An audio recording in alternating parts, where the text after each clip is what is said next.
Hello guys, मैं हूँ अर्पित XC और आज हम आ गए करने ईवो वॉल्ट स्पिन, जहाँ पे हम निकालने की कोशिश करेंगे पैराफल। बट हमारे पास अभी है 2 डायमंड, तो मैं मिलता हूँ आपसे थोड़े डायमंड कलेक्ट करने के बाद।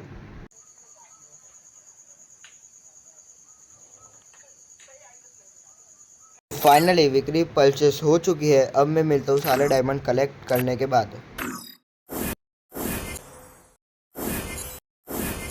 1 week later. तो फाइनली गैस हमारे पास हो चुके हैं 377 डायमंड। अब मारते हैं स्पिन। अगर उससे पहले आपने चैनल को सब्सक्राइब ना किया तो चैनल को देना सब्सक्राइब, लाइक, शेयर, कमेंट। अब मारते हैं स्पिन। तो मारते हैं 20 का स्पिन और देखते हैं क्या निकलता है। तो हमको निकली है शॉपिंग। फिर से 200 का स्पिन मारते हैं, देखते हैं गन स्किन निकल पाती है कि नहीं।